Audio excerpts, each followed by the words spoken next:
1.5 ঘন্টা ধরে যে আটকা পড়ে আছি, কি করব বলেন। আমাদের সাংসারিক জীবনে ভাড়া গাড়ি চালায়, রাইড শেয়ারিং না করলে মনে করেন আমার পেট চালাইতে কষ্ট হয়ে যাবে। কি করবো ভাই, বলার তো করার তো কিছু নেই, সবকিছু উনাদের হাতে। আমার মনে হয় রাস্তা বন্ধ করে আন্দোলন করা ঠিক না, রাস্তা ছেড়ে দেওয়া দরকার। অনেক মানুষ কষ্ট পাইতেছে, আমরা কষ্ট পাইতেছি। ভাই আমি 2 ঘন্টা ধরে বসে রয়েছি এই জায়গায়, না জানতাম না, জানলে তো ঢুকতাম না, এই লাইনে অন্য সাইড দিয়ে ঢুকতাম। অনেক বিরক্ত হচ্ছে সাধারণ মানুষ, অসুস্থ রোগী, অ্যাম্বুলেন্স যেতে পারতেছে না। দর্শক, ধরুন আপনি সকালে ঘুম থেকে উঠে বের হয়েছেন একটি গন্তব্যে যাওয়ার উদ্দেশ্যে, এবং বের হয়ে দেখলেন রাস্তায় এমন আন্দোলন চলছে। তো সেই সময়টা আসলে কেমন হয় এবং এর ফলে আমরা কিরকম বিরক্ত হই বা কি সমস্যার সম্মুখীন হই, সেটা আজকে আমি আমার চোখে দেখার চেষ্টা করব। আপনারা যুক্ত রয়েছেন নিউজ ফ্ল্যাশ 71 এর সাথে। আপনি কয় ঘন্টা যাবত এখানে? প্রায় 2 ঘন্টা। 2 ঘন্টা। আপনার এখানে আপনি কি আগে জানতেন যে এখানে আসলে এভাবে আন্দোলনের মুখে পড়তে হবে? না, জানতাম না। আমরা তো বিগত সময় জুড়ে দেখতে পাচ্ছি যে হঠাৎ করে বিভিন্ন জায়গায় এরকম আন্দোলন হয়। এতে করে আপনার কি মনে হয় সাধারণ মানুষ কি বিরক্ত হচ্ছে? অনেক বিরক্ত হচ্ছে সাধারণ মানুষ, অসুস্থ রোগী, অ্যাম্বুলেন্স যেতে পারতেছে না। আপনার কি মনে হয় এটা সমাধান কি হওয়া উচিত? এভাবে কি রাস্তা আটকে আন্দোলন করাটা কি উচিত, নাকি অন্য কোনো বিকল্প কিছু করা উচিত? একটা মাঠে যাক, সাইডে যাক, অনেক লোকের ভোগান্তি, কষ্ট। এটার কারণে কি আপনাদের আর্থিক উপার্জনে কোনো সমস্যা হচ্ছে? 100 বার হচ্ছে। এই যে বসে থাকলে কি কেউ টাকা দেবে? আপনি এখন যেতেও পারছেন না, আবার কোথাও নড়তেও পারতেছেন না, একটা স্থানেই আছেন ঘন্টা ব্যাপী। আপনি কয় ঘন্টা যাবত এখানে? ভাই আমি 2 ঘন্টা ধরে বসে রয়েছি এই জায়গায়, এই স্থানেই 2 ঘন্টা? এই যে স্থানে 2 ঘন্টা ধরে বসে রয়েছি। আগে কি জানতেন এখানে যে এরকম আন্দোলন হবে? না জানতাম না, জানলে তো ঢুকতাম না, এই লাইনে অন্য সাইড দিয়ে ঢুকতাম। আমরা তো জানি টেকনিক্যাল থেকে তাঁতিবাজার সম্পূর্ণ রাস্তায় কিন্তু এভাবে আন্দোলন চলছে। আন্দোলন চলে। আমি যে মিরপুর থেকে আসছি, তো আমি মিরপুর থেকে আসার সময় পাইনি যে আমি শুধু ধানমন্ডি থেকে পাইছি এ পর্যন্ত। আপনাকে দেখতে পাচ্ছি যে আপনি খবরের কাগজ পড়ছেন এবং আপনি পুরো তীব্র জ্যামে ফেসে আছেন। আপনি কয় ঘন্টা যাবত এখানে এভাবে আটকা পড়ে আছেন? আমি 3.5 ঘন্টা যাবত এখানে আটকা পড়ে আছি। আপনি তো আগে নিশ্চয়ই জানতেন না যে এই রাস্তা দিয়ে আসলে আপনাকে এভাবে আটকা পড়ে যেতে হবে? না, জানতাম না। এই বিষয়টা কিরকম দেখেন যে কিছুক্ষণ পর পর যে আন্দোলন হয়, এই বিষয়টা কেমন দেখেন আপনার? আমার মনে হয় রাস্তা বন্ধ করে আন্দোলন করা ঠিক না, রাস্তা ছেড়ে দেওয়া দরকার। অনেক মানুষ কষ্ট পাইতেছে, আমরা কষ্ট পাইতেছি। আর্থিক ভাবে তো ক্ষতির সম্মুখীন হতে হ্যাঁ, হয়। আর্থিক ভাবে কাজ করতে পারতেছি না, যাত্রী নিতে পারতেছি না। আপনি কতক্ষণ যাবত এখানে? আমি তো প্রায় 2 ঘন্টা হয়ে গেছে ভাইয়া। 2 ঘন্টা হয়ে আর গেছে। হয়ে গেছে। আগে তো নিশ্চয়ই জানতেন না এখানে আসলে এমন হবে। এখান থেকে আমি জানতাম, তো আমি এখান থেকে ঢুকতাম না, তাই আমি অন্য কোনো সাইডে বেড়াইতাম। আচ্ছা, এই যে আন্দোলনগুলো যে হয়, এগুলো কি আপনার মনে হয় যে এগুলো আগে ভাগে জানিয়ে দেওয়া উচিত? যে এটা আগে ভাগে জানিয়ে দেওয়াটা অবশ্যই দরকার, কেন অনেক সময় এমার্জেন্সি কাজও থাকে লোকে। এই যে বসে রয়েছি, বাচ্চা কাচ্চা গাড়িতে নেমে গেছে, বাচ্চা কাচ্চা আমি আমার মায়ের কাছে দিয়েছি, মানে বাচ্চা কাচ্চা তো খিদা, তো তারা কান্দাকাটি করতেছে। মানে কি করবো ভাই, বলার তো করার তো কিছু নেই, সবকিছু উনাদের হাতে। বুঝতে পারলাম। আন্দোলনকারীদের হাতে সবকিছু, পাবলিক হাতে কিছু নাই। আচ্ছা, তারা তো তাদের সমস্যা সমাধানের জন্য রাস্তায় নেমেছে, আন্দোলন করছে। এটার জন্য তো আপনারা আবার সমস্যায় পড়ে যাচ্ছেন। তাহলে একজনের সমস্যার আরেকজনের সমাধান। এটা এই অনর্থক কষ্টটা আমরা জনগণ করতেছি, অনর্থক কষ্টটা আমরা জনগণ মা বোন নিয়ে আজকে রাস্তায় বসে আছি। যারা এখানে আন্দোলন করছে তারা তো শিক্ষার্থী, তাদের তো বাবা মা বা আত্মীয় স্বজন রাস্তায় আছে, তারাও তো এরকম আন্দোলনের কারণে রাস্তায় আটকা পড়ে আছে না? আছে এটা মা বোন কষ্ট করতেছে, ছোট ছোট বাচ্চারা কষ্ট করতেছে, এটা অনর্থক কষ্ট বাবা। আপনারা এখানে কতক্ষণ যাবত আটকা পড়ে আছেন? 1.5 ঘন্টা ধরে যে আটকা পড়ে আছি, কি করব বলেন। আমাদের সাংসারিক জীবনে ভাড়া গাড়ি চালায়, কি করবো এই রাস্তাঘাটের এই পরিস্থিতি। 1.5 ঘন্টা, আল্লাহ জানে কতক্ষণ ধরে আরো ছাড়তে হইব। ছাড়বো, যানজট ক্লিয়ার করব তা জানি না, কিন্তু আমরা অনেক অসহায় পড়ে আছি এই জায়গায়।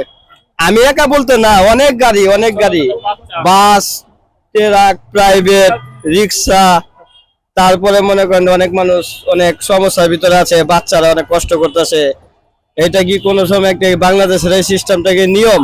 তো কিছুদিন পর পর আমরা এরকম হতে দেখি যে এরকম আন্দোলন হয় বিভিন্ন স্থানে। মানুষ তো আগে জানে না, হঠাৎ করে এসে ফেসে যায়, যেমনটা আপনি ফেসে গিয়েছেন। তো এগুলোর একটা সমাধান কিভাবে হতে পারে? সমাধান একমাত্র কি, আমি কি আর বয়ান দিমু, একমাত্র আল্লাহ ছাড়া এটা কেউই বলতে পারবো না। আপনি এখানে কয় ঘন্টা যাবত এখানে আটকা পড়ে আছেন? আমি এই 2.5 ঘন্টা। আড়াই ঘন্টা। আমি এক যাত্রী নিয়ে আইছি প্রথম টিপে, আমার বাসা জিগাতলা থেকে মনে করেন এক টিপ নিয়ে আইছি। আমার 384 টাকা ভাড়া, আমি 284 টাকা ভাড়া পাইছি। যাত্রী আমাকে টাকা না দিয়ে চলে গেছে জামের কারণে। ওনার লোকেশনে চলে যাইয়া পুরান ঢাকা যাইতে পারবে না দেখে উনি ভাড়াও দেয় না, আমার 100 টাকা দিয়ে চলে যায়। আমি টাকা কই আর ভিক্ষা দিয়ে গেছি, তারপর আমি টাকা নিই নাই। আমি এই এখন জমা হয়েছে যে আমার দৈনিক 1000 টাকা, আমার গ্যাস আছে, তেল আছে। আমি এখানে তেলে চলাই নিয়ে আসছি, আমার নাই, গ্যাস নাই, আমি তেলে চলাইতে আছি অলরেডি। আমি তেলে মনে করেন চলাইতে আছি। আমার এখন 1000 টাকা জমা, এই জমাটা মনে করেন কোথা থেকে দেবো, এরকম ভাবে রাস্তা বন্ধ, এই আড়াই ঘন্টা বই হয়ে গেছে। মানে আপনি তো এখন তো চাইলেও কোথাও যেতে পারছেন না। এখন যাইতে পারতাছি না, আমার এই রাইড শেয়ারিং না করলে মনে করেন আমার পেট চালাইতে কষ্ট হয়ে যাবে বর্তমানে। আপনার মতো তো আরো অনেকে আছে। অনেক আছে, মানে আমি এরকম ভাবে আটকা পড়ে গেছি এখানে, আমি বুঝতে পারি না যে রাস্তা বন্ধ, আমি আইয়া এখানে আটকা পড়ে গেছি, আড়াই ঘন্টার উপরে হয়ে গেছে। এটার সমাধানটা কিভাবে হবে? একজন সমস্যার সমাধানের জন্য রাস্তা আটকালো, আরেকজনের সমস্যা করলো, মূল সমস্যাটা সমাধান কিভাবে? ছাত্ররা আন্দোলন করলে মনে করেন রাস্তা বন্ধ করে দেয়। এখানে তো মনে করেন অসহায় পাবলিক মনে করেন এরাই মনে করেন ভোগান্তি হইতে আছে। এটা মনে করেন আমাকে যারা ড্রাইভিং করি রাস্তায় মনে করেন যারা মনে করেন পাবলিক চলে হ্যাঁ মনে করেন ভোগান্তি। ছাত্রকে কিছু হইলে মনে করেন রোডে নামিয়ে যায়, রাস্তা বন্ধ করে। এটা মনে করেন একটা সমাধান চাই আমরা। আপনাদের এই সড়ক অবরোধের কারণটা কি? এই কারণ হচ্ছে আমাদের যে 7 কলেজ নিয়ে ঢাকা সেন্ট্রাল ইউনিভার্সিটি গঠন হওয়ার কথা, ওইটার কাজ একদমই শেষ, কিন্তু কিছু সিন্ডিকেটের কারণে শুধু পিছাইতেছে আর পিছাইতেছে। ক্যাবিনেটের পর ক্যাবিনেট বসতেছে, মন্ত্রী পরিষদ বসতেছে, কিন্তু আমাদের গ্যাজেট প্রকাশ হচ্ছে না। আগামীকাল ক্যাবিনেট বসবে, কিন্তু গতকাল হেরা কি করছে, প্রেস ব্রিফিং করছে যে সময় লাগবে। সময় যেতে যেতে 1.5 বছর হয়ে গেছে। এখন হচ্ছে কালকে যে মন্ত্রী পরিষদ, ওই পরিষদে আমাদের চূড়ান্ত গ্যাজেট প্রকাশ করতে হবে। এই কারণে আমরা আজকে এখানে এসেছি। আপনারা নাহলে একটা সমস্যার সমাধান হয়তো পেয়ে যেতে পারেন, তবে সড়ক অবরোধের কারণে যখন সাধারণ মানুষের সমস্যা হয় সেটা সমাধান কিভাবে পাবে? এর কারণে আমরা আন্তরিকভাবে দুঃখিত। সাময়িক সময়ের জন্য আমরাও চাই না একটা মানুষের ক্ষতি হোক বা ওরা কোনো কারণে ভোগান্তিতে পড়ুক। এর দায় অবশ্যই সরকারকে নিতে হবে, কারণ সরকার আমাদের সিন্ডিকেটের কারণে বারবার পিছাইতেছে। একটা স্বাক্ষর দিয়ে, রাষ্ট্রপতি স্বাক্ষর দিয়ে গ্যাজেট প্রকাশ করে দেন, শেষ তো, সব রেডি হয়ে গেছে। একবার খসড়া দিছে, পরে পরিমার্জন করে আবার সবকিছু রেডি করছে। তো আপনি সময় কেমন ক্ষেপণ করছেন, দিয়ে দেন তাহলে। এখানে কোন কোন কলেজের শিক্ষার্থীরা আছে? এখানে প্রথমে মূলত আমাদের যে পূর্ব কর্মসূচি অনুযায়ী এই সায়েন্স ল্যাবে Dhaka college, Eden college, Badrunnesa college আসার কথা ছিল। পরবর্তীতে আমরা দেখলাম আমাদের সাথে আমাদের তিতুমির কলেজের ভাইরাও এসে পরবর্তীতে যোগদান করছে নাকি। তার মানে 7 কলেজের সম্মিলিত একটা আন্দোলন আপনারা চলমান রাখছেন? হ্যাঁ, বিষয়টা হচ্ছে 7 কলেজ বলতে পুরো সেন্ট্রাল ইউনিভার্সিটির সকল শিক্ষার্থীরা আমাদের পূর্ব ঘোষণা অনুযায়ী 3 জায়গায়, ঢাকার 3 জায়গায় অবস্থান কর্মসূচি বা ব্লকেট পালন করতেছি আমরা। আচ্ছা, এখন আপনারা যে আন্দোলনটা করছেন, আমরা প্রায় দেখি এমন আন্দোলন হয়, এর কারণে কিন্তু জনভোগান্তির একটা বিষয় আসে। এটার সমাধান কিভাবে হতে পারে বলে আপনার মনে হয়? দেখেন, আন্দোলন করতেছি, জনগণের হচ্ছে, আমরা বিষয়টার জন্য খুবই দুঃখিত। আমরা দেখতেছি মানুষ কতটা ভোগান্তির মধ্যে আছে। এর দায়ভার সম্পূর্ণ সরকারকে নিতে হবে, কারণ সরকার 1.5 বছর একটা অধ্যাদেশ নিয়ে, সরকার 1.5 বছর আমাদেরকে এই অধ্যাদেশ একবার দিবে, খসড়া হচ্ছে এমন আমাদেরকে বারবার পিছাচ্ছে। বিষয়টা অত্যন্ত দুঃখজনক। আমরা চাই সরকার এটা অধ্যাদেশটা দিয়ে দিক, তাহলে আমরা মনে করি জনভোগান্তি আর হবে না। কিন্তু সরকারের যে দায়টা বললেন, সরকারের কাছে তো সাধারণ মানুষ যেতে পারছে না। সাধারণ মানুষ তো ধরেন এখানে যানবাহন করতে বের হয়ে যাচ্ছে, বিরক্ত হচ্ছে, মন খারাপ করছে। এই বিষয়টা আপনাদের প্রতি একটা বিদ্বেষের সৃষ্টি হয়ে যেতে পারে না? দেখেন, আমাদের প্রতি তারা বিদ্বেষ হবে, এটা স্বাভাবিক, কিন্তু হচ্ছে আমরা তাদেরকে বুঝাতে চাই যে, বা বলতে চাই, আমরা দীর্ঘ 1.5 বছর ধরে আমাদের 24 সেশনে অনেক ইউনিভার্সিটিতে ক্লাস শুরু হয়ে গেছে, তাদের সেমিস্টারও চলতেছে, কিন্তু আপনার দুঃখের বিষয় যে আমাদের সেন্ট্রাল ইউনিভার্সিটিতে রিসেন্টলি আমাদের ক্লাস শুরু হয়েছে। আমাদের কোনো বেসি নাই, রেজিস্টার নাই, আমাদের কোনো সিলেবাস নাই, এবং আমাদের কোনো অধ্যাদেশ নাই। আমরা চাই সরকার আমাদের অধ্যাদেশ দিয়ে দিক। আমরা এক মুহূর্ত রাস্তা থাকবো না। আমরা যদি আজকে বলে আজকে অধ্যাদেশ দিয়ে দিবে, আমরা আজকে উঠে যাবো রাস্তা থেকে। আপনাদের সড়কে অবস্থানের মূল কারণটা আসলে কি, একটু যদি বিস্তারিত বলতেন? আজকে অবস্থানের মূল কারণ হচ্ছে ঢাকা কেন্দ্রীয় বিশ্ববিদ্যালয়ের অধ্যাদেশ জারির যে দাবি, সেই দাবি পূরণের লক্ষ্যে আমাদের আজকে অবরোধ করা। এর আগেও আমরা বেশ কয়েকবার এভাবে আন্দোলন করেছি এবং হচ্ছে আমাদেরকে রাষ্ট্রের পক্ষ থেকে সময় দেওয়া হয়েছিল, মানে সময় নেওয়া হয়েছিল আমাদের কাছ থেকে। আমরা তাদেরকে সম্মান জানিয়ে সময় দিয়েছিলাম, কিন্তু এখন পর্যন্ত তারা কোনো কথা রাখেনি, তারা তাদের কাজ করেনি, বরং বারবার শুধু তারা সময় পিছিয়ে নিয়েছে, আমাদের কাছ থেকে আরো সময় নিয়েছে। 24-25 সেশন, যেটা এবার হচ্ছে গত 1 জানুয়ারি থেকে ক্লাস শুরু করেছে, ঢাকা কেন্দ্রীয় বিশ্ববিদ্যালয়ের প্রশ্নে তারা পরীক্ষা দিয়েছে, ঢাকা কেন্দ্রীয় বিশ্ববিদ্যালয়ের ওয়েবসাইটে তারা ভর্তি হয়েছে, কিন্তু তারা এখন ঢাকা কেন্দ্রীয় বিশ্ববিদ্যালয়ে ক্লাস করার সুযোগ পাচ্ছে না। তারা বরঞ্চ 7 কলেজের আন্ডারে বিভিন্ন কলেজে ক্লাস করার সুযোগ পাচ্ছে বা বিভিন্ন ক্লাসের আন্ডারে তারা ক্লাস করছে। তো আমরা আসলে অধ্যাদেশ চাচ্ছি এবং আমরা আর কোনো সময় দিতে রাজি না, যে কারণে আজকে আমাদের এই অবস্থান কর্মসূচি। আপনারা তো সড়কে অবস্থান নিচ্ছেন, একটা দাবি পেশ করছেন, হয়তো সমাধানেরও একটা পথ খুঁজে পাবেন। তবে যখন এই কোনো রাজপথে অবস্থান হয়, জনভোগান্তির একটা বিষয় আসে, এই বিষয়টা কিভাবে দেখবেন? ধরেন আপনি আজকে এখানে রাজপথে অবস্থান নিয়েছেন, আগামীকাল ধরেন আপনি অন্য কোনো একটি রাজপথে অবস্থান নেওয়ার কারণে আপনি জ্যামে বসে আছেন, আপনি ধরেন বসে আছেন, তখন আপনি কি ভাবতেন আর কি চিন্তা করতেন? প্রথমত কথা হচ্ছে যে আমাদের বর্তমানে আমাদের দেশের পরিস্থিতি যেরকম দাঁড়িয়েছে, আমাদের ইন্টারিম আমাদের কোনো কথা শুনছেন না, ইন্টারিম কোনো কাজ ঠিক মতন করছেন না, যা দরকার যা প্রয়োজন তা আমরা কেউই পাচ্ছি না, যে কারণে আমাদের বাংলাদেশে এই আন্দোলনের সংখ্যা এত বেড়ে গিয়েছে। এবং আন্দোলন আসলে মানুষজন খুব অল্প কারণে নেয় না, যখন তীব্র সমস্যার মুখে পড়ে তখনই নেয়। আমরা দুঃখিত আজকে মানুষের ভোগান্তির জন্য, তবে আমরা তো মানে আমাদের দেয়ালে পিঠ থেকে গেছে, যে কারণে আজকে মানুষের ভোগান্তি হচ্ছে জেনেও আমাদেরকে এখানে আসতে হয়েছে, আমাদেরকে অবস্থান নিতে হয়েছে, এই জন্য আমরা দুঃখিত। তবে আমাদেরও কিছু করার নেই আসলে এরকম একটা সিচুয়েশন।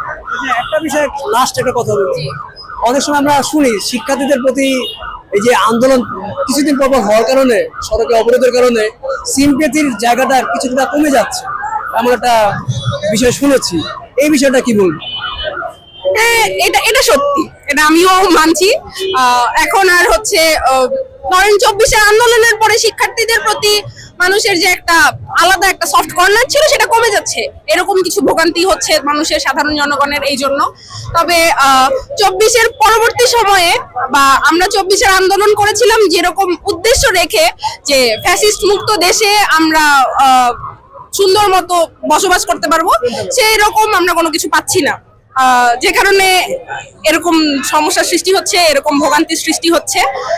এটা আসলে আমাদের প্রত্যেককেই বুঝতে হবে, শিক্ষার্থীদেরও বুঝতে হবে এবং সাধারণ যারা ভোগান্তির শিকার হচ্ছে তাদেরও বুঝতে হবে যে সবটাই অযৌক্তিক না, কিছু কিছু ক্ষেত্রে এগুলোও যৌক্তিক।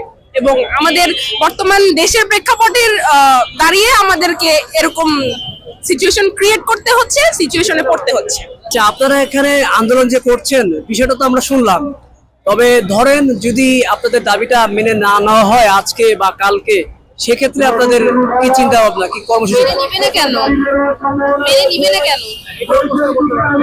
আমরা হচ্ছে অধ্যাদেশ ছাড়া ফিরবো না, আমাদের একটাই কথা, অধ্যাদেশ না নিয়ে আমরা ফিরবো না। এটা তো আপনাদের সমস্যার সমাধান হোক, এটা সকলেই চায়।